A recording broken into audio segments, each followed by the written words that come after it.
So, we all wanted financial freedom. I mean, let's be honest. Who doesn't dream of quitting their job to instead sip pina coladas on Bali? Maybe you will get a notification on your phone stating you earned some dividends which will fund your whole month. But how do you get to this point? How can you achieve financial freedom? Is it just a dream reserved for rich and spoiled kids? Or can we normal people who don't come from rich parents also ever achieve financial freedom? In this video, we will go through the financial concepts you need to know, and we will calculate how much money you exactly need to retire early.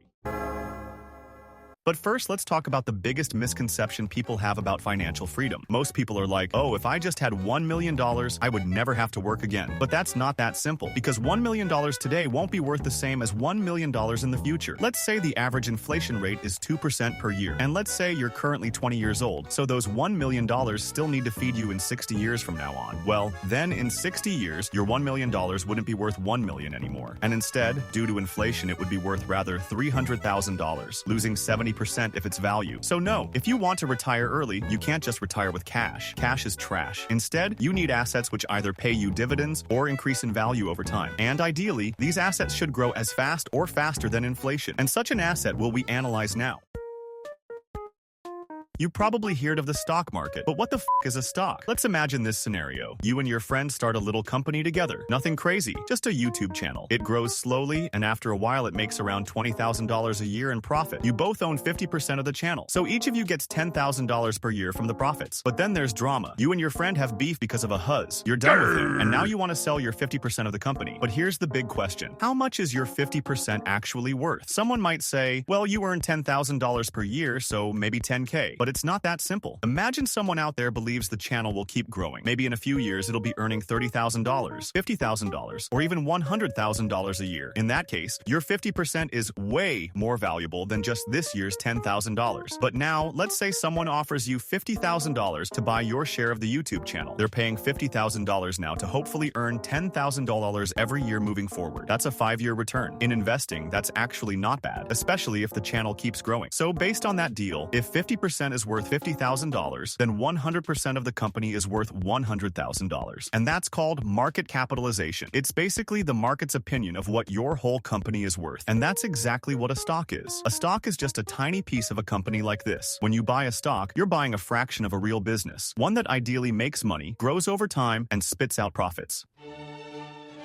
Okay, so we now learned that if you want to retire early, you need to buy some asset that appreciates in value, like stocks, because essentially they are just a tiny ownership of a business. But how do you know what stocks to buy? How should you know which stocks will appreciate in value and which stocks will crash? Just to give you some context, there are approximately 55,214 listed companies worldwide. And before you invest into a company, you should put in hours of research, reading the company's balance sheets, understanding their business model, analyzing their competitors and the whole market. So, if you want to make a good decision, whether you should buy a stock or not, you should put at least 100 hours into analyzing the business. And then you still have the risk of betting on the wrong company and lose your money. To be honest, I personally don't have the time and skills to do that. And quite frankly, you probably also don't have it. And this is exactly why most people should not pick individual stocks. It's just not realistic to beat the market on the long term. Most people aren't financial experts. Most people don't have the time, energy, or even the interest to study spreadsheets, read quarterly reports, or understand how a business is really doing behind the scenes. So what's the solution?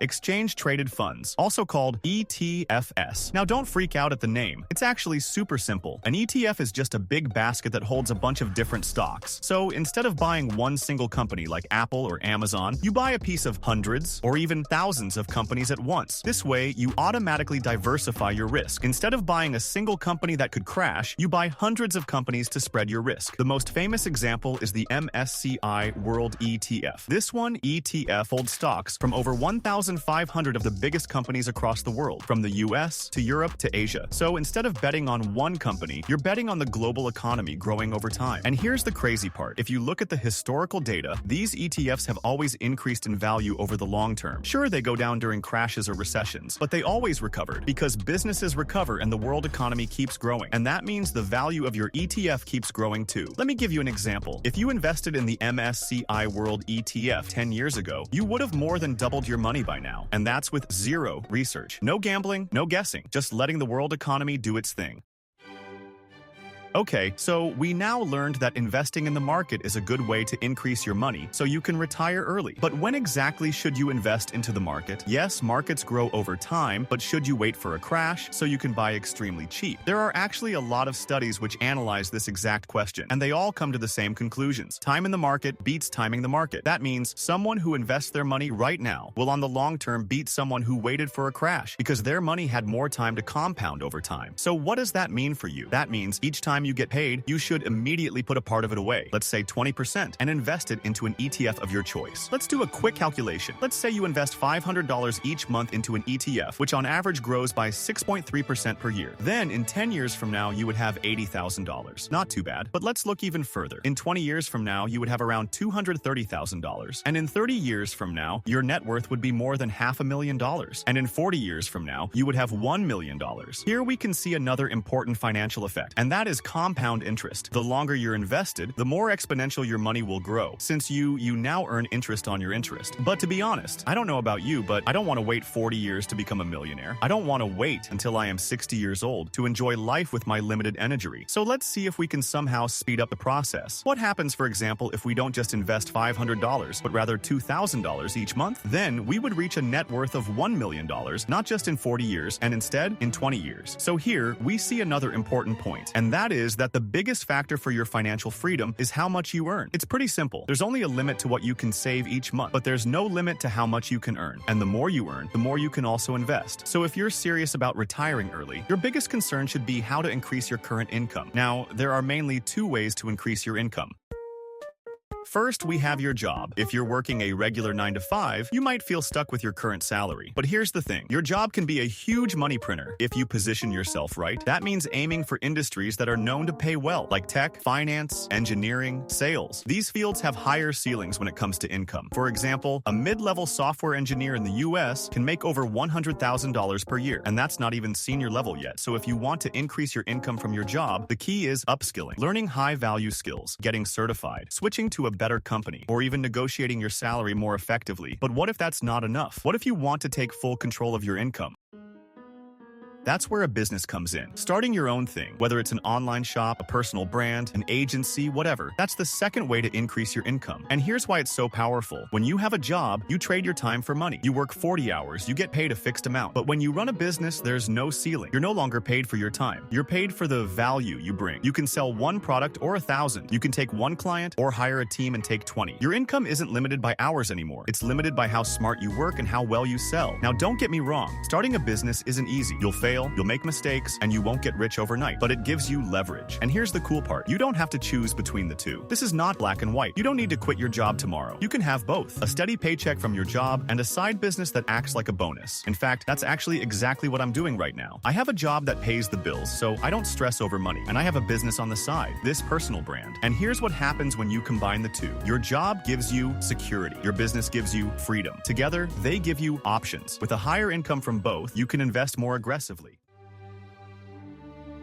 Okay, now we talked a lot about financial freedom and how to increase your net worth. But how much net worth do you actually need to be able to retire? Well, in order to find that out, we first need to decide how much money we need to cover our monthly expenses. Let's say in the future we will spend $1,000 on rent, $1,000 on food, groceries, and clothes, $1,000 on cars and insurance, $1,000 on fun activities, and $1,000 just in case for emergencies. Then that would mean we would need $5,000 per month or $60,000 per year to cover our expenses. But this is just an example. Your own individual expenses might be higher or lower than that, depending on your living standards. But now, where we know how much we need to live, we can calculate how big our portfolio needs to be, so we can fund our lifestyle with it. For that, we will use the 4% rule. But what is the 4% rule? The 4% rule suggests that a retiree should be able to withdraw 4% of the balance in their invested account for approximately 30 years without going bankrupt. However, maybe you want to retire earlier and your investment has to survive longer than 30 years. So we will calculate with taking out a conservative 3% instead of 4%. Then, in order to be able to take out $60,000 per year, our portfolio would need a size of $2 million. So that's the answer. To be able to live a modest life, you need to have around $2 million invested into the stock market. But how much and how long do you need to invest each month to reach this milestone? For that, I created a table for you. In this example, we assume that the market on average returns a profit of 6% per year. On the top, we can see different scenario. One scenario where we invest $1,000, one where we invest $2,500, and one scenario where we invest $5,000 per month. And in the cells below, we see how much net worth you would have after these amount of years. Here we see that in order to reach $2 million, you would either need to invest $5,000 every month for 20 years or $2,500 for 30 years. Here we see that if you want to retire quite fast, you definitely need an income which is above average. And here, we again see how important your income is. The more you earn, the more aggressive you can invest, which will eventually enable you to retire early. So in this video, you learned how to calculate how much money you need to retire and how you get there. With that being said, now let's get this bread.